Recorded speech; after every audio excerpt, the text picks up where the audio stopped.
은전 열냥, 바보 머슴이 평생 모은 전 재산이었습니다. 굶어 죽어가는 과부를 살리기 위해 그는 주저없이 그 돈을 내놓았지요. 고을 사람들은 비웃었습니다. 저 바보 같으니 하지만 아무도 몰랐습니다. 그 은전 열냥이 두 사람의 운명을 완전히 바꿀 줄은 말입니다. 영모로 몰락한 양반가의 딸과 신분을 잃은 몰락 양반의 아들. 둘의 만남은 우연이 아니었습니다. 대궐 앞에서 목숨을 건 고백, 그리고 밝혀지는 충격적인 진실. 과연 이 두 사람은 함께할 수 있을까요? 안녕하세요. 장승배기 야담에 오신 걸 환영합니다. 구독과 좋아요는 소중한 인연의 시작입니다. 옛날 옛적 숙종 임금께서 나라를 다스리시던 어느 해의 일이었습니다. 그해 봄부터 가을까지 비 한 방울 내리지 않아 곡식이 말라 죽었고, 이듬해엔 장마가 석 달이나 계속되어 들판이 온통 물바다가 되고 말았지요. 연이은 흉년의 백성들은 풀뿌리와 나무 껍질로 연명했고, 굶주림을 견디지 못한 이들은 고향을 등지고 떠돌기 시작했습니다. 충청도 외곽의 작은 고을 청암현도 예외는 아니었습니다. 곡식값은 하늘 높은 줄 모르고 치솟았고, 거리엔 구걸하는 백성들이 넘쳐났지요. 한 말에 단냥 하던 쌀값이 어느새 20냥을 넘어섰고, 보리조차 구하기 어려운 지경에 이르렀습니다. 관아에서는 곡식을 풀어 백성을 구제한다 했지만, 실제로 백성의 손에 닿는 것은 고작 한 줌의 좁쌀뿐이었습니다. 나머지는 모두 탐관오리들의 주머니로 들어갔지요. 백성들은 하늘을 원망했고, 이웃을 믿지 못했으며, 형제조차 서로의 밥그릇을 노리는 참담한 세상이었습니다. 청암현 장터에는 매일같이 굶어 죽은 이들의 시신이 널려 있었습니다. 관아에서 염을 해줄 여력도 없어 그저 성박 공동묘지에 구덩이를 파고 묻어버리는 것이 고작이었지요. 살아남은 이들은 눈빛이 흐려져 있었고, 서로를 경계하며 하루하루를 연명할 뿐이었습니다. 그런 가운데에도 양반 지주들의 곡간은 여전히 가득 차 있었습니다. 그들은 굶주린 백성들에게 곡식을 빌려주며 터무니없는 이자를 요구했고, 갚지 못하면 땅 문서를 빼앗았지요. 배고픔이 사람의 마음마저 메마르게 하던 그 시절, 사람의 목숨은 쌀 한 말만도 못한 것이 되어버렸습니다. 달빛조차 처량하게 느껴지던 그 시절, 이 이야기는 시작됩니다. 청암현 박노인 댁에는 돌쇠라는 머슴이 하나 있었습니다. 키는 우람하게 컸으나 얼굴은 투박하기 그지없었고, 늘 해진 옷에 흙먼지를 뒤집어 쓰고 다니는 모습이었지요. 돌쇠는 고을 사람들 사이에서 바보 머슴으로 통했습니다. 말수가 적고 동작이 느려 무슨 일을 시켜도 남들보다 2배는 걸렸기 때문이었지요. 장터에서 물건을 사오라 보내면 늘 바가지를 쓰고 돌아왔고, 밭을 매라 시키면 김 대신 곡식을 뽑아버리기 일쑤였습니다. 하지만 돌쇠의 심성만큼은 맑은 샘물처럼 깨끗했습니다. 남이 던진 욕설에도 웃음으로 답했고, 아무리 힘든 일도 묵묵히 해냈습니다. 새벽 닭이 울기 전에 일어나 소죽을 쓰고 밤이 이슥해지도록 일을 했지요. 박노인이 품삯을 떼먹어도, 밥상이 형편없어도 한 번도 불평하지 않았습니다. 박노인은 인색하기로 고을에서 손꼽히는 지주였습니다. 논과 밭을 10마직이나 가지고 있었지만 머슴 하나 제대로 먹이지 않았지요. 돌쇠에게 주는 품삯은 늘 남들의 절반이었고, 밥상엔 보리죽과 뭇잔치 한 조각이 전부였습니다. 그나마도 흉년이라며 반으로 줄여버렸지요. 돌쇠는 박노인 댁 헛간 한쪽 구석에서 잠을 잤습니다. 지푸라기를 깔아놓은 자리가 그의 침상이었고, 다 해진 멍석 한 장이 이불의 전부였지요. 겨울이면 추위에 떨며 잠을 청했고, 여름이면 모기에 물려가며 밤을 보냈습니다. 그래도 돌쇠는 한 번도 불만을 내비치지 않았습니다. 도리어 박노인이 병이 들면 밤새 간호했고, 큰 일이 있으면 앞장서서 돕곤 했지요. 사람들은 그런 돌쇠를 보며 말했습니다. 저 바보 같으니라고. 저렇게 살아서 무엇 하겠다고. 하지만 돌쇠의 눈빛만큼은 결코 어리석어 보이지 않았습니다. 오히려 깊은 산속 우물처럼 맑고 고요했지요. 고을 사람들은 돌쇠를 보며 웃음거리로 삼았습니다. 장터에서 돌쇠가 지나가면 아낙네들은 수군거렸고, 아이들은 돌을 던지며 놀렸지요. 저 바보 머슴 좀 보게. 나이가 30이 넘도록 장가도 못 가고 말일세. 지 꼴에 무슨 색시가 따르겠어. 평생 박노인데 컷간에서 늙어 죽을 팔자지. 돌쇠는 그저 고개를 숙이고 지나갔습니다. 하지만 누군가 쓰러진 이를 보면 제일 먼저 달려가 일으켜 세웠고, 길에서 짐을 잃어버린 이를 보면 함께 찾아주곤 했지요. 그럴 때마다 사람들은 돌쇠를 더욱 바보라 여겼습니다. 박노인은 돌쇠를 부릴 때마다 욕을 퍼부었습니다. 이 멍청한 놈아, 그것도 제대로 못하냐? 네, 영감님. 죄송합니다. 돌쇠는 늘 고개를 숙이며 대답했습니다. 박노인의 아들 박서방은 더 심했지요. 술에 취하면 돌쇠를 발로 차고 몽둥이로 때리기까지 했습니다. 그래도 돌쇠는 도망가지 않았습니다. 고을에는 또 한 사람들의 입에 오르내리는 이가 있었습니다. 한 달 전쯤 청암현에 나타난 젊은 과부였지요. 나이는 25쯤 되어 보였고, 얼굴은 수척했지만 품새는 예사롭지 않았습니다. 그 과부는 고을 어귀의 빈 움막에 자리를 잡았습니다. 낮에는 바느질 품을 팔아 연명했고, 밤에는 혼자 외롭게 지냈지요. 사람들은 그 과부에 대해 온갖 소문을 퍼뜨렸습니다. 남편이 영모에 연루되어 죽었다더라. 아니야, 시댁에서 쫓겨난 게 틀림없어. 하지만 정작 그 과부에게 다가가 말을 거는 이는 아무도 없었습니다. 흉년에 자기 한 몸 건사하기도 버거운 판에 남의 사정까지 살필 여유가 없었던 것이지요. 돌쇠의 하루는 새벽 인시가 동이 트기 전에 시작되었습니다. 박노인대 컷간에서 몸을 일으킨 돌쇠는 제일 먼저 우물가로 향했습니다. 차가운 물로 얼굴을 씻고 나면 곧바로 외양간으로 가서 소죽을 쏘았지요. 박노인 댁에는 소가 3마리 있었는데 모두 돌쇠가 정성껏 돌보았습니다. 소죽을 다 먹인 후에는 외양간을 청소했습니다. 소똥을 치우고 여물통을 씻고 마른 짚을 깔아주었지요. 소들은 돌쇠를 보면 코를 킁킁거리며 반겼습니다. 돌쇠는 소들의 등을 쓰다듬으며 말을 걸곤 했습니다. 오늘도 수고가 많구나. 날이 추운데 힘내야 한다. 소들은 돌쇠의 말을 알아듣기라도 하듯 순한 눈으로 그를 바라보았지요. 외양간 일을 마치면 부엌으로 가서 아침밥을 먹었습니다. 보리죽 한 그릇과 뭇잔치가 전부였지만 돌쇠는 늘 감사하며 먹었습니다. 밥을 다 먹고 나면 곧바로 밭으로 나가 일을 시작했지요. 흉년이라 수확할 곡식은 적었지만 해야 할 일은 여전히 많았습니다. 밭을 갈고 거름을 주고 물을 대는 일이 끊이지 않았지요. 박노인은 조금이라도 수확을 늘리려고 돌쇠를 쉴 새 없이 부렸습니다. 해가 중천에 뜰 때쯤이면 점심밥을 먹었습니다.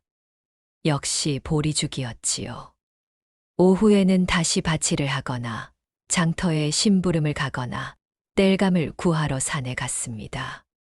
해가 지면 저녁밥을 먹고 다시 한번 외양간을 돌본 후에야 헛간으로 돌아갈 수 있었습니다.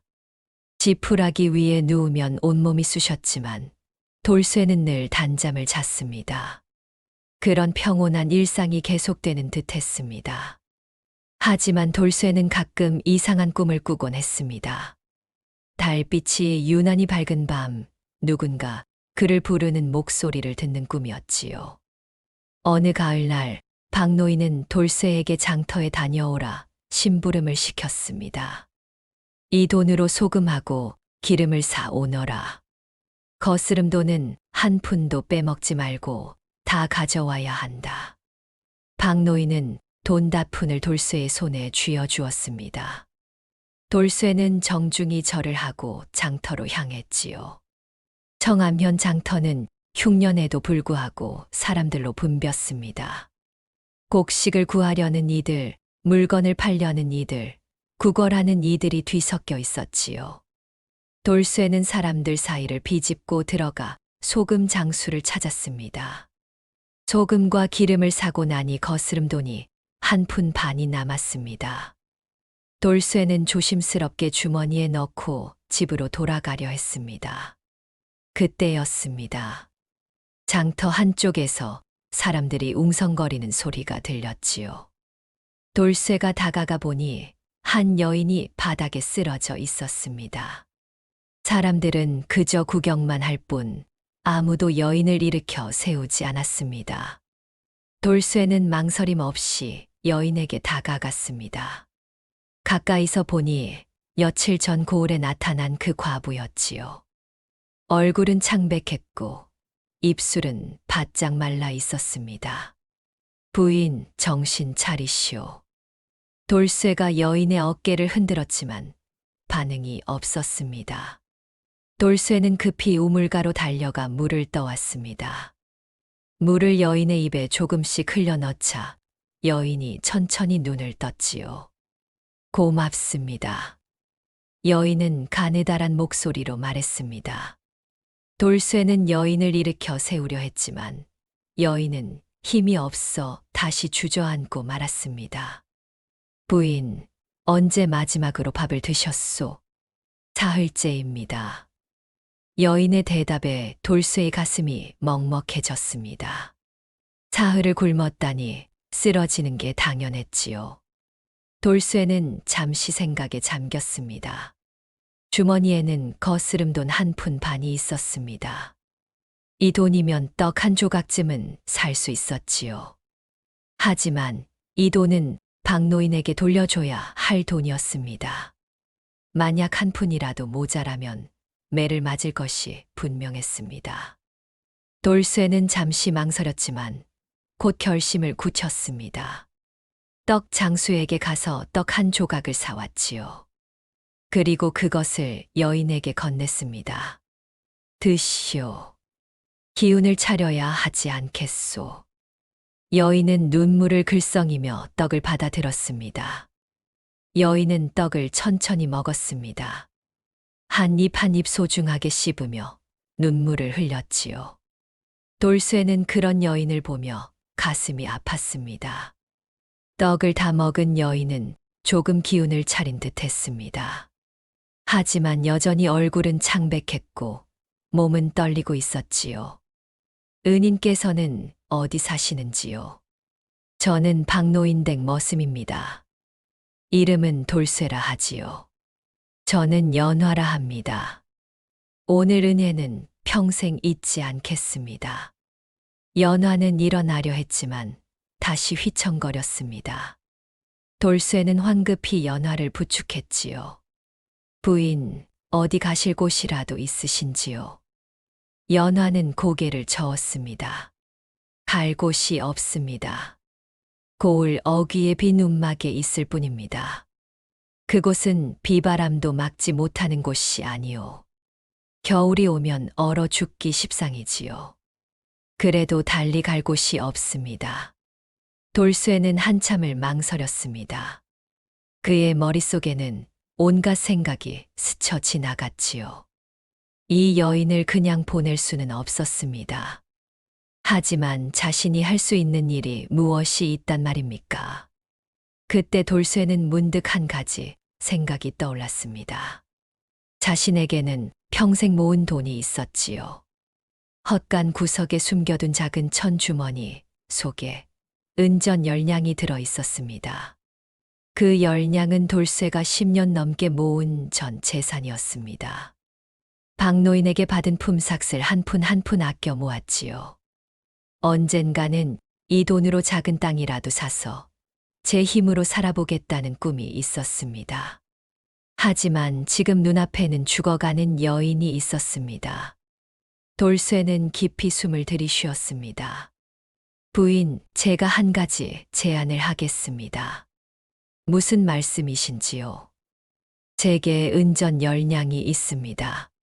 이 돈이면 겨울을 날 곡식과 옷가지를 살 수 있을 것입니다. 이 돈을 드릴 테니 부디 목숨을 부지하시오. 연화는 깜짝 놀라 돌쇠를 바라보았습니다. 아니 됩니다. 그것은 나으리의 전 재산이 아니십니까? 제가 어찌 그런 것을 받을 수 있겠습니까? 저는 괜찮습니다. 다시 모으면 되지요. 하지만 부인의 목숨은 한 번뿐입니다. 돌쇠의 눈빛은 진심으로 가득했습니다. 연화는 한참을 망설이다가 결국 고개를 끄덕였습니다. 정 그러시다면 빌리겠습니다. 반드시 갚겠습니다. 그럴 필요 없습니다. 그냥 드리는 것입니다. 그날 저녁 돌쇠는 박노인에게 호되게 매를 맞았습니다. 거스름 돈을 다 가져오지 못했기 때문이었지요. 하지만 돌쇠는 한마디 변명도 하지 않았습니다. 며칠 후 돌쇠는 헛간에 숨겨둔 10냥을 꺼내 연화에게 전했습니다. 연화는 눈물을 흘리며 돈을 받았지요. 은인, 이 은혜를 어찌 갚아야 할지 모르겠습니다. 갚으실 필요 없습니다. 그저 건강하게 사시면 됩니다. 연화는 그 돈으로 쌀과 옷가지를 샀습니다. 그리고 고을 어귀의 움막을 조금이나마 손봐서 겨울을 날 준비를 했지요. 고을 사람들은 이 소문을 듣고 돌쇠를 비웃었습니다. 저 바보 머슴이 과부에게 반했다더라. 전 재산을 날렸다는데 정말 어리석은 놈이야. 하지만 돌쇠는 아랑곳하지 않았습니다. 오히려 틈이 날 때마다 연화의 움막을 찾아가 도왔지요. 지붕을 고치고 땔감을 해다 주고 물을 길어다 주었습니다. 연화는 말수가 적은 사람이었습니다. 돌쇠가 무슨 말을 해도 짧게 대답할 뿐 자신의 이야기는 거의 하지 않았지요. 하지만 그 눈빛만큼은 깊고 슬펐습니다. 어느 날 밤 돌쇠는 우연히 이상한 광경을 목격했습니다. 연화의 움막에서 은은한 불빛이 새어나오고 있었지요. 돌쇠는 조심스럽게 다가가 살짝 들여다보았습니다. 연화는 작은 향을 피우고 있었습니다. 그리고 달을 향해 무언가를 빌고 있었지요. 돌쇠는 무슨 말인지 알아들을 수 없었지만 연화의 목소리에는 깊은 슬픔이 담겨 있었습니다. 다음 날 돌쇠는 연화에게 물었습니다. 부인은 밤마다 무엇을 비시는지요? 연화는 잠시 망설이다가 대답했습니다. 죽은 이를 위해 빌고 있습니다. 돌아가신 서방님을 위해서입니까? 연화는 고개를 끄덕였습니다. 그리고 더 이상 말하지 않았지요. 돌쇠는 더 묻지 않았습니다. 누구에게나 말하고 싶지 않은 과거가 있다는 것을 알았기 때문입니다. 하지만 연화에 대한 의문은 점점 커져갔습니다. 연화는 분명 평범한 과부가 아니었지요. 말투가 고왔고 글씨를 쓸 줄 알았으며 바느질 솜씨도 뛰어났습니다. 무엇보다 그 품새가 예사롭지 않았습니다. 어느 날 돌쇠는 연화가 한문책을 읽는 것을 보았습니다. 일반 백성 여인이 한문을 읽을 리 없었지요. 돌쇠는 연화가 양반 집안 출신임을 직감했습니다. 하지만 돌쇠는 역시 묻지 않았습니다. 연화가 먼저 말할 때까지 기다리기로 했지요. 돌쇠가 연화를 돕는다는 소문은 삽시간에 고을에 퍼졌습니다. 사람들은 온갖 말을 지어냈지요. 저 바보 머슴이 과부를 집으로 들일 모양이야. 박노인이 알면 그냥 두지 않을 텐데. 과연 그 소문은 박노인의 귀에도 들어갔습니다. 박노인은 크게 화를 내며 돌쇠를 불러들였지요. 이놈아, 내가 과부와 놀아난다는 소문이 파다하던데 사실이냐? 그저 돕고 있을 뿐입니다. 돕고 있을 뿐이라고. 내 주제의 과부를 돕다니 내가 무슨 양반이라도 되는 줄 아느냐? 박노인은 몽둥이를 들고 돌쇠를 때리기 시작했습니다. 돌쇠는 피하지 않고 묵묵히 맞았지요. 등짝이 부르터 올랐고 피가 흘렀지만 돌쇠는 신음소리 하나 내지 않았습니다. 다시는 그 과부에게 가지 마라. 알았느냐? 죄송하지만 그것만은 들을 수 없습니다.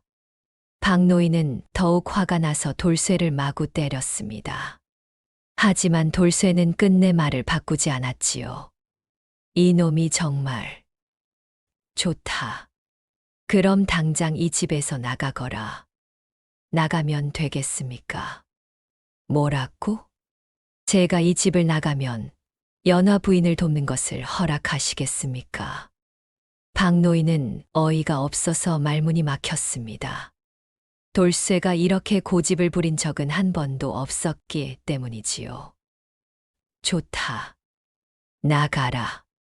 하지만 다시는 이 집 문턱을 넘보지 마라.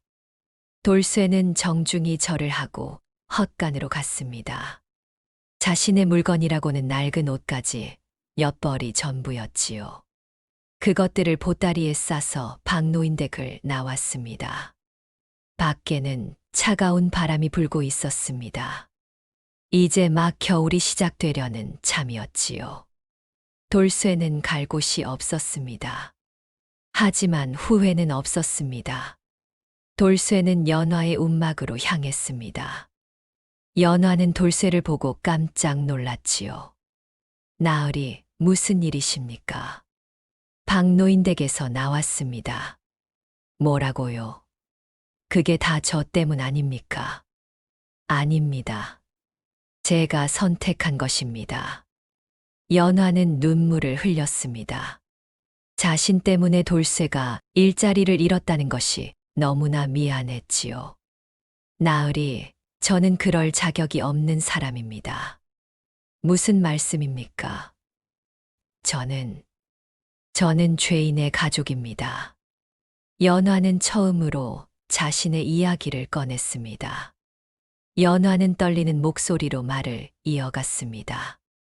저희 집안은 대대로 한양에서 벼슬을 하던 양반가였습니다.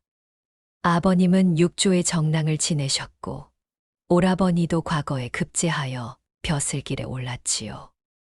돌쇠는 조용히 연화의 이야기를 들었습니다. 하지만 3년 전 저희 집안이 영모에 연루되었다는 누명을 썼습니다. 아버님과 오라버니는 그 자리에서 차명을 당하셨고 어머님은 충격으로 돌아가셨습니다. 연화의 눈에서 눈물이 흘러내렸습니다. 저는 겨우 목숨을 건져 도망쳤지만 관아에서 계속 쫓아왔습니다. 그래서 이곳저곳을 떠돌다가 이 고을까지 오게 된 것입니다. 영모라니 정말 억울한 일이었겠소. 아버님과 오라버니는 결코 영모를 꾀할 분들이 아니었습니다. 모두 정적들이 꾸민 음모였지요. 하지만 이미 판결이 난 일, 억울함을 풀 길이 없습니다. 돌쇠는 연화의 손을 꽉 잡았습니다. 부인, 저는 부인을 믿습니다. 연화는 돌쇠를 바라보았습니다. 그의 눈빛에는 의심이나 두려움이 전혀 없었지요. 오직 진심과 믿음만이 가득했습니다. 나으리는 무섭지 않으십니까? 저는 역적의 딸입니다. 저와 함께 있다가는 나으리도 화를 입을 수 있습니다. 상관없습니다. 저는 부인이 옳지 못한 일을 했다고 생각지 않습니다. 연화는 더 이상 참지 못하고 울음을 터뜨렸습니다. 집안이 몰락한 이후 처음으로 자신을 믿어주는 사람을 만난 것이었지요. 돌쇠는 연화가 우는 동안 말없이 곁에 있었습니다. 바람이 차갑게 불었지만 두 사람의 마음은 따뜻했습니다. 한참 후 연화는 눈물을 닦으며 말했습니다. 나으리께서 그렇게까지 말씀하시니 제가 한 가지 고백을 해야겠습니다. 무슨 고백입니까? 나으리께서 주신 열량, 그것은 단순한 은전이 아니었습니다. 무슨 뜻입니까? 연화는 품 안에서 작은 물건을 꺼냈습니다. 돌쇠가 준 열량 중 한 양이었지요. 하지만 자세히 보니 평범한 은전이 아니었습니다. 은전 뒷면에 작은 글자가 새겨져 있었습니다. 이것은 우리 집안의 신표입니다.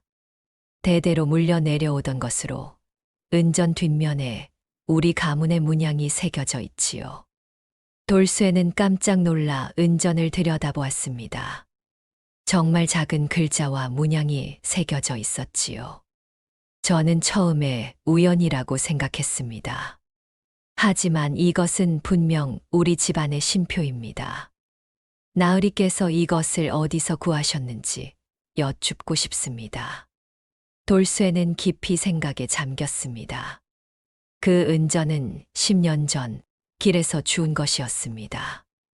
누가 떨어뜨린 것인지 어디서 온 것인지 전혀 몰랐지요. 저는 이것을 길에서 주웠습니다. 길에서요?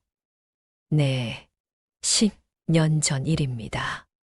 연화는 깊이 한숨을 쉬었습니다. 그리고 말했습니다. 이것은 운명인지도 모르겠습니다. 그날 이후 돌쇠는 연화의 움막 근처에 작은 움막 하나를 더 지었습니다. 함께 지내기는 어려웠지만 가까이에서 서로를 돌볼 수는 있었지요. 돌쇠는 낮에는 고을 사람들의 바치를 도우며 품삯을 받았습니다. 비록 박노인댁만큼은 아니었지만 두 사람이 먹고 살 만큼은 벌 수 있었지요. 연화는 바느질품을 팔아 조금씩 보탰습니다. 두 사람은 함께 밥을 지었습니다. 돌쇠가 쌀을 씻으면 연화가 불을 지폈고 연화가 국을 끓이면 돌쇠가 나물을 무쳤지요. 말은 많지 않았지만 서로의 손길이 닿을 때마다 묘한 기운이 흘렀습니다. 어느 날 저녁 돌쇠는 산에서 밤을 주워 왔습니다. 연화는 그 밤을 구워서 돌쇠에게 건넸지요. 나으리, 드시지요. 부인도 함께 드시지요. 두 사람은 마주 앉아 밤을 먹었습니다. 밤을 먹으며 가끔 눈이 마주쳤고, 그럴 때마다 두 사람은 어색하게 웃었지요. 겨울이 다가왔습니다. 날씨가 점점 추워지자 돌쇠는 연화의 움막에 더 많은 땔감을 쌓아 두었습니다. 연화는 돌쇠의 옷을 깁고 솜을 넣어 따뜻하게 만들어 주었지요.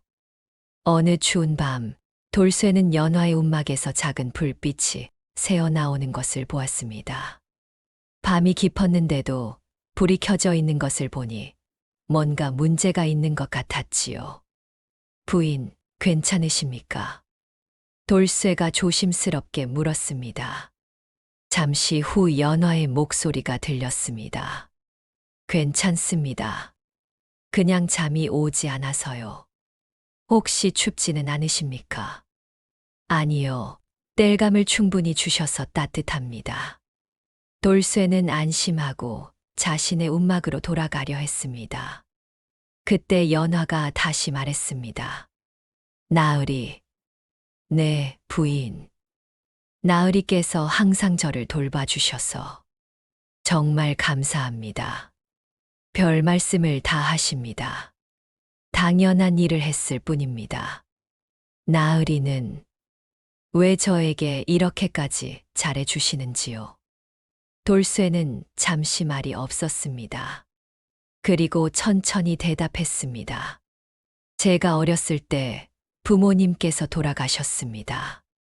그때 고을 사람들은 아무도 저를 거두어 주지 않았지요. 모두 저를 바보라며 외면했습니다. 연화는 조용히 돌쇠의 말을 들었습니다. 하지만 박노인이 저를 거두어 주셨습니다. 비록 인색하고 욕을 많이 하셨지만 저에게 살 곳과 먹을 것을 주셨지요. 그 은혜를 잊을 수 없습니다.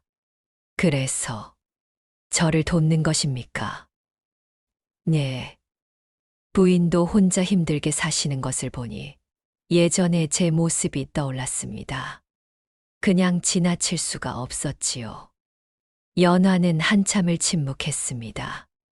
그리고 작은 목소리로 말했습니다. 나으리는 정말 좋은 분이십니다. 평화로운 날들이 계속되는 듯 했습니다. 하지만 그것도 잠시 어느 날 관아에서 포졸이 찾아왔습니다. 돌쇠라는 자가 누구냐? 제가 돌쇠입니다. 너와 함께 사는 과부를 관아로 데려오라는 명이 떨어졌다. 돌쇠의 얼굴이 굳었습니다. 연화의 신분이 탄로난 것이었지요. 무슨 일로 그러십니까? 묻지 말고 데려와라. 안 그러면 너부터 잡아가겠다. 포졸은 으름장을 놓고 돌아갔습니다. 돌쇠는 급히 연화에게 달려갔지요. 부인, 관아에서 부인을 찾습니다. 연화의 얼굴이 창백해졌습니다. 결국 들킨 모양입니다. 저는 각오하고 있었습니다. 각오라니요. 언젠가는 잡힐 줄 알았습니다. 역적의 가족이 이렇게 오래 숨어 살 수는 없으니까요. 안 됩니다. 제가 맡겠습니다. 돌쇠는 결연한 표정을 지었습니다. 연화는 고개를 저었지요. 나으리, 이미 늦었습니다. 제가 가지 않으면 나으리만 화를 입습니다. 그럼 함께 도망가시지요. 도망가면 더 큰 죄가 됩니다. 나으리까지 역적으로 몰릴 수 있어요. 연화는 차분히 말했습니다. 하지만 그 눈에는 두려움이 가득했지요. 돌쇠는 잠시 생각에 잠겼습니다. 그리고 결심했습니다. 부인, 제가 관아에 가겠습니다. 나으리가요? 네. 제가 먼저 가서 사정을 이야기하겠습니다. 돌쇠는 다음 날 관아로 갔습니다. 청암현 원님 앞에 무릎을 꿇었지요. 소인이 돌쇠라 합니다. 내가 역적의 딸을 숨겨준 자냐? 역적의 딸이라니요. 연화 부인은 죄가 없습니다. 죄가 없다고 영모의 연루된 집안의 딸인데 죄가 없다고 하느냐? 원님은 호통을 쳤습니다. 돌쇠는 고개를 숙였지요. 연화 부인은 아무것도 몰랐습니다. 그저 아버님과 오라버님을 따랐을 뿐이지요. 그것이 무슨 변명이냐? 역적의 가족은 모두 벌을 받아야 한다. 그렇다면 소인을 벌하십시오. 뭐라고? 연화 부인을 숨겨준 것은 소인입니다. 소인이 모든 책임을 지겠습니다. 원님은 어이가 없다는 표정을 지었습니다. 너 같은 천한 것이 무슨 책임을 진다는 것이냐? 소인이 비록 천하지만 사람으로서 할 말은 하겠습니다. 연화 부인은 죄가 없습니다. 원님은 화가 났지만 돌쇠의 고집에 어이가 없었습니다. 결국 원님은 돌쇠를 옥에 가두라고 명했지요. 이놈을 옥에 가두고 그 과부도 잡아오너라. 돌쇠는 옥에 갇혔습니다.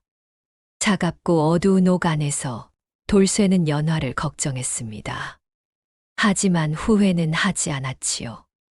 돌쇠가 옥에 갇힌 그날 밤, 연화는 관아로 찾아갔습니다. 스스로 자수한 것이었지요. 소녀가 역적 정광현의 딸 연화입니다. 원님은 연화를 보고 놀랐습니다. 소문으로만 듣던 정광현의 딸이 이렇게 초라한 모습으로 나타날 줄은 몰랐지요. 내가 정광현의 딸이냐? 그렇습니다. 그럼 너도 영모에 가담했겠구나. 아니옵니다. 소녀는 아무것도 몰랐습니다. 아버님께서도 영모를 꾀한 적이 없으십니다. 증거가 있느냐? 연화는 품 안에서 낡은 종이 하나를 꺼냈습니다. 그것은 아버지가 남긴 유서였지요. 이것이 아버님께서 남기신 마지막 글입니다. 읽어보시면 아실 것입니다. 원님은 유서를 받아 읽었습니다. 유서에는 정광현이 억울하게 영모의 누명을 쓴 경위가 자세히 적혀 있었지요. 정적들이 음모를 꾸며 정광현을 역적으로 몰았고 정광현은 끝까지 결백을 주장했지만 소용없었다는 내용이었습니다. 원님은 유서를 읽으며 생각에 잠겼습니다. 사실 원님도 정광현 사건이 석연치 않다는 소문을 들은 적이 있었지요. 하지만 이미 판결이 난 사건이라 어쩔 도리가 없었습니다. 이 유서만으로는 증거가 되지 않는다. 알고 있습니다. 하지만 이것만은 확실합니다. 아버님은 역적이 아니었습니다. 원님은 한숨을 쉬었습니다. 내가 할 수 있는 일은 없다. 너는 한양으로 압송되어야 한다. 그렇게 하십시오. 하지만 한 가지만 부탁드립니다. 무엇이냐? 돌쇠를 풀어주십시오. 그는 아무 죄가 없습니다. 역적의 가족을 숨겨준 것이 죄가 아니냐? 그는 제가 역적의 딸인 줄 몰랐습니다. 저는 처음에 신분을 숨겼고 나중에야 말했지요. 그러니 그에게는 죄가 없습니다. 원님은 연화를 바라보았습니다. 연화의 눈빛은 절박했지요. 좋다. 돌쇠는 풀어주마. 하지만 너는 한양으로 가야 한다. 감사합니다. 연화는 깊이 절을 했습니다. 다음 날 돌쇠는 풀려났습니다. 하지만 연화는 포졸들에게 묶여 한양으로 끌려가는 중이었지요. 돌쇠는 황급히 달려갔습니다. 부인. 연화는 돌쇠를 보고 슬픈 미소를 지었습니다. 나으리, 건강하십시오. 안 됩니다. 저도 함께 가겠습니다. 나으리는 여기 남으셔야 합니다. 저 때문에 더 이상 고생하시면 안 됩니다. 하지만 나으리의 은혜는 평생 잊지 않겠습니다. 다음 생에 태어나면 꼭 은혜를 갚겠습니다. 포졸들이 연화를 끌고 갔습니다. 돌쇠는 그 뒷모습을 보며 무릎을 꿇었습니다. 하늘을 향해 울부짖었지요.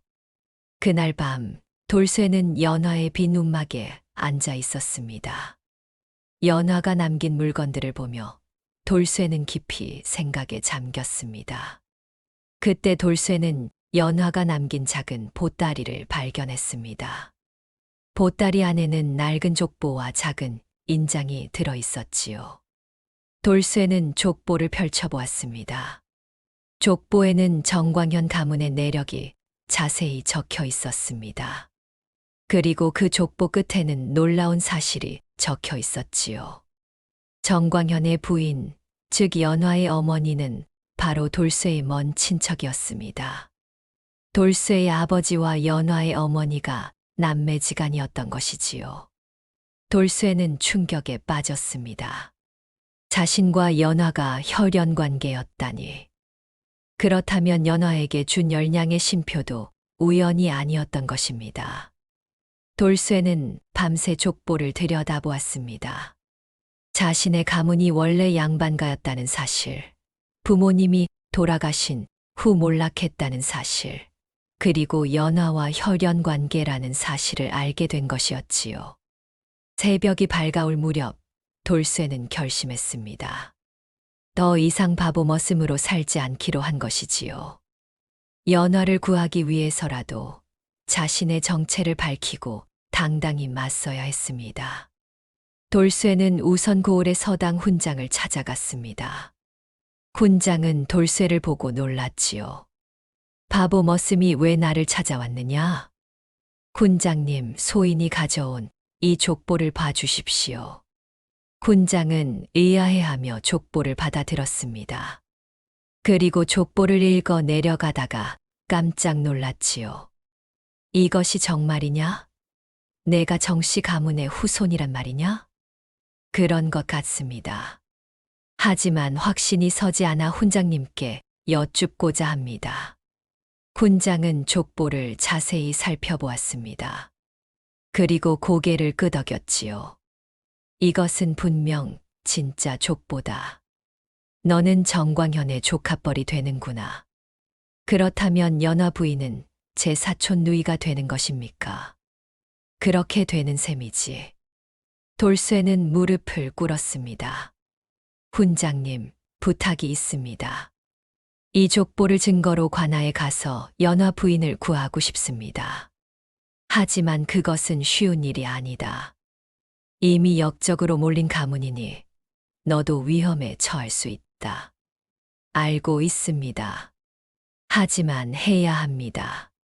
연화 부인은 제 가족입니다. 훈장은 돌쇠의 눈빛을 보고 감탄했습니다. 평소에는 어리석어 보이던 돌쇠가 이렇게 결연한 모습을 보일 줄은 몰랐지요. 좋다. 내가 도와주마. 하지만 한양까지 가려면 준비가 필요하다. 무엇을 준비해야 합니까? 우선 내 신분을 증명할 서류가 필요하다. 그리고 정광현의 억울함을 증명할 증거도 필요하지. 돌쇠와 훈장은 며칠간 준비했습니다. 훈장은 돌쇠의 신분을 증명하는 문서를 작성했고 정광현 사건에 대한 자료를 모았지요. 그 과정에서 훈장은 놀라운 사실을 발견했습니다. 정광현을 역적으로 모은 자가 바로 당시 좌의정이었던 민성휘였다는 것이지요. 민성휘는 정광현과 정치적 라이벌이었고 정광현을 제거하기 위해 역모를 조작했던 것입니다. 돌쇠야, 이것은 큰 사건이다. 좌의정이 관련된 일이니 조심해야 한다. 하지만 진실을 밝혀야 하지 않겠습니까? 그렇지. 하지만 목숨을 걸어야 할 수도 있다. 각오하고 있습니다. 돌쇠는 조금도 망설이지 않았습니다. 평생 바보로 살았지만 이제는 달랐습니다. 연화를 위해, 진실을 위해 목숨을 걸 각오가 되어 있었지요. 훈장은 돌쇠의 어깨를 두드렸습니다. 너는 결코 바보가 아니었구나. 진짜 바보는 진실을 외면하는 자들이지. 돌쇠와 훈장이 준비를 마칠 무렵 놀라운 소식이 들려왔습니다. 한양에서 어사가 내려온다는 것이었지요. 암행어사는 민간에 숨어 지내다가 정해진 날 관아에 나타나 부정부패를 감찰하는 벼슬아치였습니다. 청암현에 어사가 온다는 것은 무언가 큰 사건이 있다는 뜻이었지요. 과연 사흘 후 관아에 한 선비가 나타났습니다. 평범한 차림의 선비였지만 그가 마패를 꺼내 보이자 관아가 발칵 뒤집혔습니다. 암행어사 출두요. 청암현 원님과 관속들이 황급히 무릎을 꿇었지요. 어사는 차분한 목소리로 말했습니다. 본관은 정광현 사건을 재조사하라는 명을 받고 이곳에 왔다. 정광현의 딸 연화가 이곳에 있다고 들었는데 사실이냐? 그렇습니다. 하지만 이미 한양으로 압송했습니다. 압송이라니 누가 명령했느냐? 형조에서 공문이 내려왔습니다. 어사는 고개를 저었습니다. 형조에서 그런 공문을 보낸 적이 없다. 누군가 위조한 것이 분명하다. 원님은 깜짝 놀랐습니다. 위조 공문이라니 이것은 큰 사건이었지요. 어사는 계속 말했습니다. 본관이 조사한 바로는 정광현은 억울하게 영모의 누명을 쓴 것이 분명하다. 당시 좌의정 민성희가 정치적 목적으로 정광현을 제거하려 했던 것이다. 이 말을 들은 돌쇠는 기회를 놓치지 않았습니다. 어사 앞에 나아가 무릎을 꿇었지요. 어사 나으리, 소인이 증거를 가지고 있습니다. 내가 누구냐? 소인은 돌쇠라 하며 정광현의 조카입니다. 돌쇠는 족보와 인장을 꺼내 어사에게 보여주었습니다. 어사는 족보를 자세히 살펴보았지요. 이것이 정말이냐? 내가 정광현의 조카라니. 그렇습니다. 그리고 이것을 보십시오. 돌쇠는 연화에게서 받았던 10냥의 은전을 꺼냈습니다. 어사는 은전을 보고 눈을 크게 떴지요. 이것은 정씨 가문의 신표가 아니냐? 그렇습니다. 이 은전은 대대로 우리 가문에 전해 내려온 것입니다. 은전 뒷면에 가문의 문양이 새겨져 있지요. 어사는 은전을 들여다보았습니다. 정말 작은 문양과 글자가 새겨져 있었습니다. 이것은 중요한 증거다. 이 신표는 정씨 가문의 적통을 증명하는 것이니까. 어사 나으리, 연화 부인은 억울합니다. 부디 구해 주십시오. 어사는 고개를 끄덕였습니다. 안심하라. 본관이 이 사건을 철저히 조사하겠다. 정광현의 억울함을 반드시 풀어주겠다. 어사는 즉시 한양으로 사람을 보내 연화를 데려오라 명했습니다. 그리고 민성희의 비리를 조사하기 시작했지요. 며칠 후 놀라운 소식이 들려왔습니다. 민성희가 여러 건의 비리로 파직되었고 정광현 사건도 재조사된다는 것이었지요. 이는 모두 어사가 보고한 내용 덕분이었습니다. 그리고 마침내 연화가 청암현으로 돌아왔습니다. 돌쇠는 연화를 보고 달려갔지요. 부인, 나으리, 두 사람은 서로를 껴안았습니다. 눈물이 흘렀지만 그것은 기쁨의 눈물이었지요. 어사는 두 사람을 보며 미소를 지었습니다. 참으로 기이한 인연이로다. 10냥의 은전이 두 사람을 이어주었구나. 하지만 기쁨도 잠시 새로운 문제가 생겼습니다. 비록 정광현의 억울함이 풀렸지만 조정에서는 여전히 정씨 가문을 경계하고 있었던 것이지요. 어사는 돌쇠와 연화를 불러 조심스럽게 말했습니다. 두 사람에게 좋은 소식과 나쁜 소식이 있다. 무슨 말씀이신지요? 좋은 소식은 정광현의 명예가 회복되었다는 것이다. 임금께서 특별히 신원을 명하셨다. 두 사람은 기뻐하며 절을 했습니다. 하지만 어사의 표정은 여전히 무거웠지요. 나쁜 소식은 민성희의 일파가 아직 조정에 남아 있다는 것이다. 그들이 두 사람을 가만두지 않을 것이다. 그렇다면 어찌해야 합니까?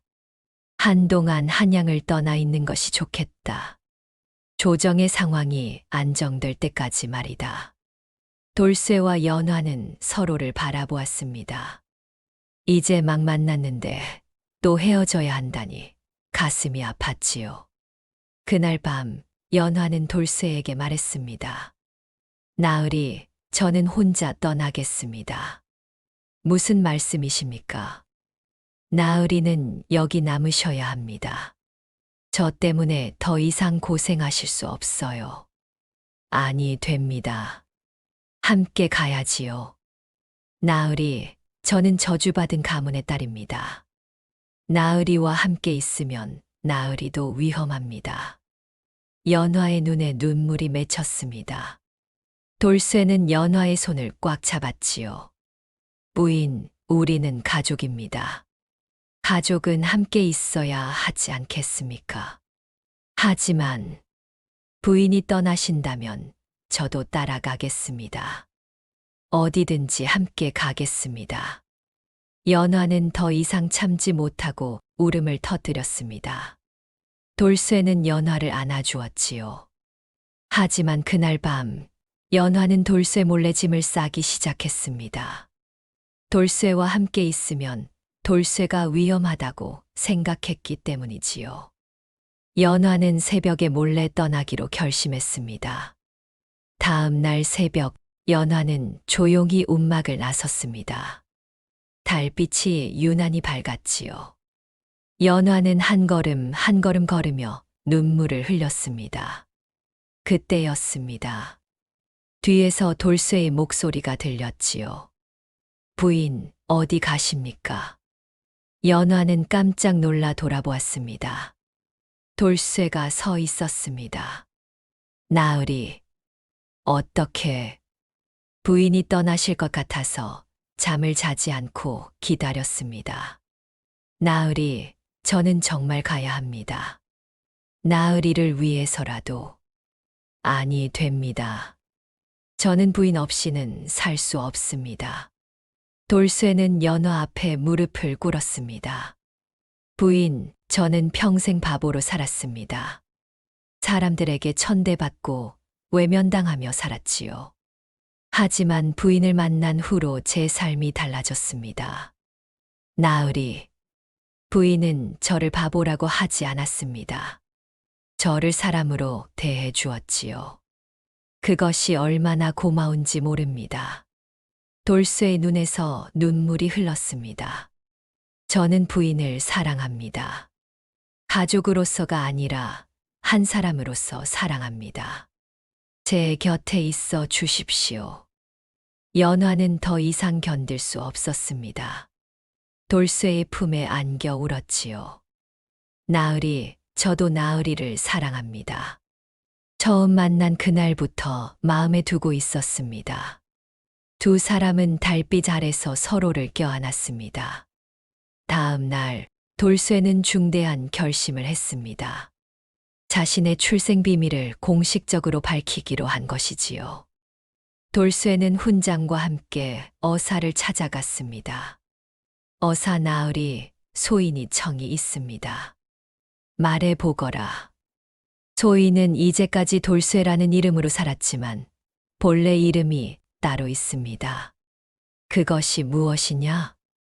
소인의 본명은 정석입니다. 정광현의 형님이신 정광수의 아들이지요. 어사는 놀라며 족보를 다시 살펴보았습니다. 과연 정광수의 아들로 정석이라는 이름이 적혀 있었지요. 그렇다면 내가 정씨 가문의 적통이로구나. 그렇습니다. 소인의 아버님께서 일찍 돌아가시고 가문이 몰락하면서 소인은 머슴으로 전락했습니다. 하지만 이제는 제 정체를 밝히고자 합니다. 무슨 이유로 밝히려 하느냐?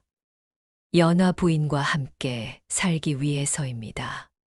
머슴 신분으로는 양반가의 딸인 연화 부인과 혼인할 수 없습니다.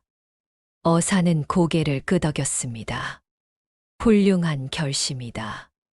하지만 쉬운 일이 아니다. 정씨 가문의 신분을 회복하려면 조정의 허락이 필요하다. 알고 있습니다. 하지만 시도해보고 싶습니다. 어사는 돌쇠의 진정성을 보고 감동했습니다. 좋다. 내가 조정의 장계를 올리겠다. 정광현의 신원과 함께 정석의 신분 회복도 요청하마. 돌쇠는 깊이 절을 했습니다. 며칠 후 어사는 한양으로 떠났습니다. 그리고 보름이 지난 후 놀라운 소식이 전해졌지요. 임금께서 특별히 은전을 베풀어 정광현의 신원과 정석의 신분 회복을 명하셨다는 것이었습니다. 뿐만 아니라 정씨 가문에 빼앗긴 재산도 일부 돌려주라는 명이 떨어졌지요. 돌쇠는 이 소식을 듣고 믿을 수가 없었습니다. 자신이 다시 양반이 되다니. 하지만 기쁨보다는 책임감이 더 컸습니다. 돌쇠는 연화에게 말했습니다. 부인, 이제 저는 머슴이 아닙니다. 정석이라는 이름을 되찾았지요. 축하합니다. 나으리. 하지만 저는 여전히 그 돌쇠입니다. 부인을 사랑하는 마음은 변하지 않았습니다. 연화는 미소를 지었습니다. 저도 알고 있습니다. 나으리는 신분이 바뀌어도 여전히 그 착하고 따뜻한 분이시지요. 돌쇠는 무릎을 꿇고 연화에게 청했습니다. 부인, 저와 혼인해 주시겠습니까? 연화는 눈물을 흘리며 고개를 끄덕였습니다. 네, 나으리. 기쁘게 혼인하겠습니다. 두 사람은 서로의 손을 잡았습니다. 오랜 시련 끝에 드디어 함께할 수 있게 된 것이었지요. 하지만 행복도 잠시 마지막 시련이 기다리고 있었습니다. 민성이의 일파 중 하나인 이판서가 조정에 상소를 올렸습니다. 정석과 연화의 혼인을 반대한다는 내용이었지요. 정광현은 비록 신혼되었으나 영모에 연루된 가문이옵니다. 그 가문의 후손들이 혼인하여 세력을 키우는 것을 허락할 수 없습니다. 이 상소는 조정에 큰 파장을 일으켰습니다. 일부 신하들은 이판서의 말에 동조했고 일부는 반대했지요. 임금께서는 고민에 빠지셨습니다. 정광현의 억울함은 풀었지만 정씨 가문이 다시 세력을 키우는 것을 경계하는 신하들도 많았기 때문이지요. 결국 임금께서는 특별한 명을 내리셨습니다. 정석은 직접 대궐로 올라와 짐 앞에서 자신의 진심을 밝히라. 짐이 직접 판단하겠노라. 이 명을 받은 돌쇠는 한양으로 올라갔습니다. 연화와 훈장도 함께 갔지요. 대궐에 도착한 돌쇠는 임금 앞에 무릎을 꿇었습니다. 수많은 신하들이 지켜보는 가운데 임금께서 물으셨습니다. 정석이라 하는 자, 내가 정말 연화와 혼인하기를 원하느냐? 그렇습니다, 전하. 내 신분이 회복되었으니 얼마든지 좋은 가문의 딸과 혼인할 수 있다. 굳이 영모에 연루된 가문의 딸과 혼인하려는 이유가 무엇이냐? 돌쇠는 깊이 숨을 들이쉬고 대답했습니다. 전하, 소인은 평생 바보 머슴으로 살았습니다. 그것이 무슨 상관이냐? 소인은 사람들에게 천대받으며 살았습니다. 누구도 소인을 사람으로 대하지 않았지요. 하지만 연화 부인 말은 달랐습니다. 돌쇠의 목소리가 떨렸습니다. 연화 부인은 소인을 바보라고 하지 않았습니다. 소인을 존중해 주었고 따뜻하게 대해 주었습니다. 그것이 소인에게는 세상 무엇보다 소중했습니다. 임금께서는 조용히 들으셨습니다. 소인은 부인을 사랑합니다. 신분이나 가문 때문이 아니라 한 사람으로서 사랑합니다. 부디 허락해 주십시오. 이판서가 나섰습니다. 전하, 저자의 말은 믿을 수 없습니다. 머슴 출신이 무슨 진심을 안다고 저런 말을 합니까? 하지만 임금께서는 손을 들어 이판서를 제지하셨습니다. 정석, 내가 연화를 사랑한다면 그 사랑을 증명해 보이겠느냐? 무엇을 하면 되겠습니까? 내가 다시 회복한 신분과 재산을 모두 포기하고 머슴으로 돌아가서도 연화와 함께할 수 있겠느냐? 대전이 조용해졌습니다. 모든 신하들이 숨을 죽이고 돌쇠의 대답을 기다렸지요. 돌쇠는 조금도 망설이지 않았습니다. 그렇게 하겠습니다, 전하. 뭐라고? 소인에게는 신분이나 재산보다 연화 부인이 더 소중합니다. 다시 머슴이 되어도 좋습니다. 부인과 함께할 수만 있다면요. 임금께서는 돌쇠를 오래 바라보셨습니다. 그리고 미소를 지으셨지요. 짐이 잘못 판단했구나. 내 진심을 의심한 것이 부끄럽다. 임금께서는 이 판서를 돌아보셨습니다. 이 판서, 저 자의 사랑이 진짜가 아니라고 여전히 생각하느냐? 이 판서는 아무 말도 하지 못했습니다. 짐은 정석과 연화의 혼인을 허락한다. 누구도 이를 막을 수 없다. 대전의 환호성이 울렸습니다. 돌쇠는 눈물을 흘리며 절을 했습니다. 혼인이 허락된 후 임금께서는 돌쇠와 연화를 다시 불러들이셨습니다. 정석, 내게 한 가지 사실을 알려주고자 한다. 무슨 말씀이신지요, 전하? 사실 짐은 이미 내 부친 정광수를 알고 있었다. 돌쇠는 놀랐습니다. 임금께서 아버지를 알고 계셨다니. 내 부친 정광수는 짐의 스승이셨다. 짐이 세자 시절 정광수께서 경서를 가르쳐 주셨지. 그런 일이 있었습니까? 그렇다. 정광수는 훌륭한 분이셨다. 하지만 일찍 돌아가시는 바람에 짐도 슬펐었지. 임금께서는 잠시 회상에 잠기셨다가 말을 이었습니다. 정광현 사건이 터졌을 때 짐은 의심했었다. 정광수의 아우가 영모를 꾀할 리 없다고 생각했지. 하지만 증거가 확실해 보였고 신하들의 압력도 거셌다. 전하께서도 힘드셨겠습니다. 이번에 어사의 보고를 받고 짐은 진실을 알게 되었다. 민성이의 음모였다는 것을 말이다. 짐의 판단이 잘못되어 정씨 가문이 고통받은 것이 미안하다. 임금께서는 돌쇠에게 특별한 하사품을 내리셨습니다. 정광수가 생전에 사용하던 벼루와 붓이었지요. 이것은 내 부친의 유품이다. 짐이 보관하고 있었는데 이제 내게 돌려준다. 돌쇠는 떨리는 손으로 벼루를 받았습니다. 아버지의 온기가 느껴지는 듯했지요. 감사합니다, 전하. 임금께서는 연화에게도 말씀하셨습니다. 연화, 내 부친 정광현도 훌륭한 분이셨다. 비록 억울하게 돌아가셨지만 그 명예는 이제 회복되었다. 황은이 만극하옵니다, 전하.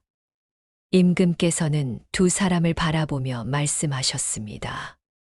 너희 두 사람의 인연은 참으로 기이하다. 운명이 아니었다면 어찌 이렇게 만날 수 있었겠느냐. 돌쇠와 연화는 서로를 바라보았습니다. 정말 기묘한 인연이었지요. 대궐을 나온 후 훈장이 두 사람에게 말했습니다.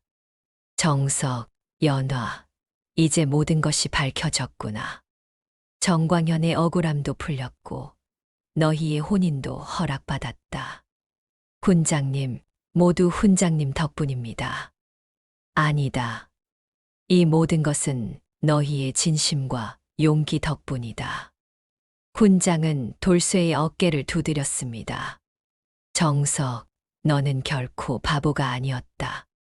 진짜 지혜는 책에서 나오는 것이 아니라 사람을 대하는 마음에서 나온다는 것을 너는 이미 알고 있었다. 돌쇠는 고개를 숙였습니다. 훈장님, 저는 그저 제 마음에 따라 살았을 뿐입니다. 그것이 바로 가장 어려운 일이다. 세상 사람들은 이익과 체면에 얽매여 자신의 마음을 속인다. 하지만 너는 그렇지 않았다. 연화도 돌쇠의 손을 잡으며 말했습니다. 나으리, 나으리는 제게 생명의 은인이자 인생의 스승이십니다. 부인, 저야말로 부인을 만나 사람다운 삶을 알게 되었습니다. 세 사람은 함께 청암현으로 돌아왔습니다. 청암현으로 돌아온 돌쇠와 연화는 혼례를 올렸습니다. 고을 사람들이 모두 모여 축하해 주었지요. 예전에 돌쇠를 바보라고 놀리던 사람들도 이제는 존경하는 눈빛으로 바라보았습니다. 머슴에서 양반으로 신분이 회복된 것도 놀라웠지만 무엇보다 돌쇠의 진심이 사람들을 감동시켰기 때문이었습니다.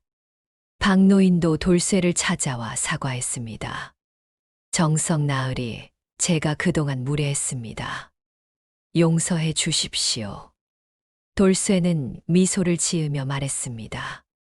영감님, 저는 오히려 감사합니다. 영감님께서 저를 거두어 주셨기에 오늘의 제가 있습니다.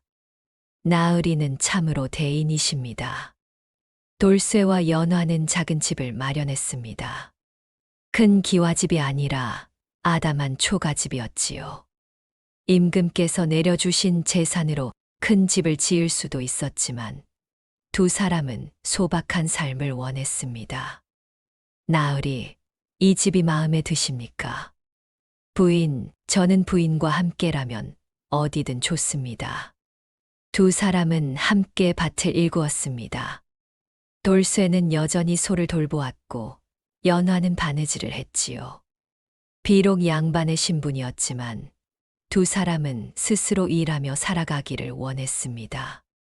이웃 사람들이 도움이 필요하면 언제든 달려갔습니다. 흉년에 곡식이 부족한 집이 있으면 나눠주었고 병든 이가 있으면 약을 구해 주었지요. 어느 날 연화는 돌쇠에게 말했습니다. 나으리, 제가 임신을 한 것 같습니다. 돌쇠는 기쁨에 겨워 연화를 안아 올렸습니다. 정말입니까, 부인? 네, 아이가 생긴 것 같습니다. 이 얼마나 큰 축복입니까? 돌쇠는 하늘을 향해 절을 했습니다. 부모님과 연화의 부모님께 감사의 인사를 올린 것이었지요. 10달 후 연화는 건강한 사내아이를 낳았습니다. 돌쇠는 아이의 이름을 정인이라 지었습니다. 어질인 자를 쓴 것이었지요. 이 아이가 어질고 바르게 자라기를 바랍니다. 연화는 아이를 안으며 말했습니다. 나으리를 닮아 착한 아이가 되겠지요. 아니요, 부인을 닮아 지혜로운 아이가 될 것입니다. 두 사람은 아이를 보며 행복한 미소를 지었습니다. 군장도 찾아와 아이를 축복해 주었습니다. 정인이 훌륭하게 자라거라. 내 부모님처럼 진심으로 사는 사람이 되어라. 세월이 흘렀습니다. 돌쇠와 연화는 평화롭게 살았고 정인이는 건강하게 자랐지요. 고을 사람들은 돌쇠 내외를 존경했고 어려운 일이 있으면 찾아와 조언을 구했습니다. 어느 가을날 돌쇠는 연화와 함께 산책을 했습니다. 단풍이 곱게 물든 산길을 걸으며 돌쇠는 말했습니다. 부인, 저는 참으로 행복합니다. 저도 그렇습니다. 나으리. 부인을 만난 것이 제 인생 최고의 축복입니다. 나으리, 저야말로 나으리를 만나 구원받았습니다. 두 사람은 손을 맞잡고 걸었습니다. 석양이 아름답게 물들어가는 하늘을 바라보며 두 사람은 감사했습니다. 세월이 더 흐른 어느 날, 돌쇠는 이제 100발의 노인이 되어 있었습니다. 연화도 함께 늙었지만 두 사람의 사랑은 여전했지요. 정인이는 장성하여 과거에 급제했고 벼슬길에 올랐습니다. 손자 손녀들도 생겨 집안이 북적였지요. 어느 봄날 돌쇠는 마을 아이들을 모아놓고 이야기를 들려주었습니다. 아이들아, 할아버지가 옛날 이야기를 해줄게. 네, 할아버지. 옛날 옛적 한 바보 머슴이 살았단다. 사람들은 그를 놀렸지만 그는 늘 웃으며 살았지. 아이들은 눈을 반짝이며 들었습니다. 그 머슴은 굶어 죽어가는 과부를 만났어. 전 재산을 주며 살려주었지. 사람들은 바보라고 했지만 그것이 그의 인생을 바꾸었단다. 할아버지, 그 머슴이 할아버지세요? 한 아이가 물었습니다. 돌쇠는 미소를 지었습니다. 그렇단다. 할아버지가 바로 그 바보 머슴이었지.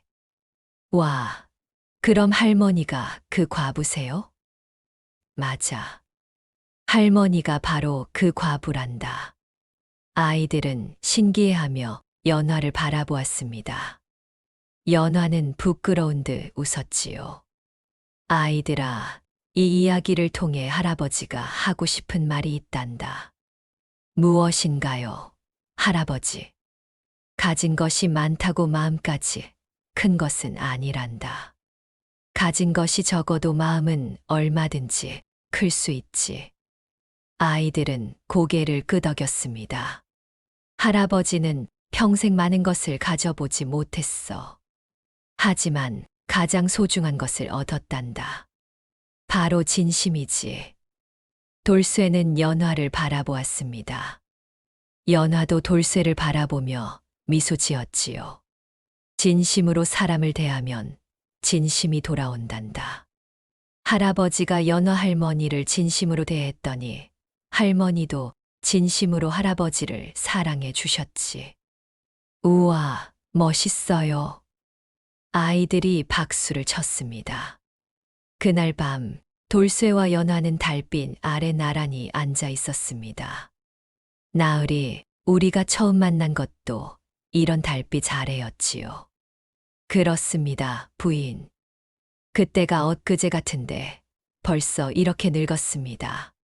후회는 없으십니까? 단 한 번도 후회한 적 없습니다. 부인과 함께한 시간은 모두 축복이었습니다. 연화는 돌쇠의 손을 꽉 잡았습니다. 나으리, 저도 그렇습니다. 나으리를 만난 것이 제 인생 최고의 행운이었습니다.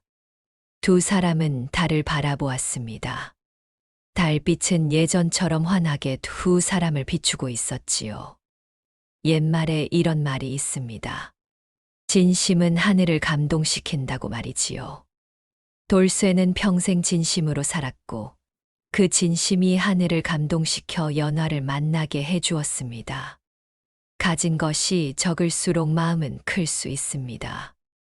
돌쇠는 은전 10냥밖에 없었지만 그것을 기꺼이 내주었습니다. 그 마음이 결국 모든 것을 되돌려 받았지요. 세상은 여전히 바보를 놀립니다. 하지만 진짜 바보는 진심을 모르는 사람들입니다. 돌쇠는 바보라 불렸지만 가장 지혜로운 삶을 살았습니다. 이 이야기는 지금도 청암현에 전해 내려옵니다. 바보 머슴과 과부의 사랑 이야기로 말이지요. 그리고 이 이야기를 들은 사람들은 깨닫습니다. 진심이 얼마나 소중한지를 말입니다. 다음 영상을 빠르게 만나보시려면 좋아요와 구독을 눌러주세요. 그럼 더 재미있는 영상으로 찾아뵙겠습니다. 모두 행복한 하루 보내세요.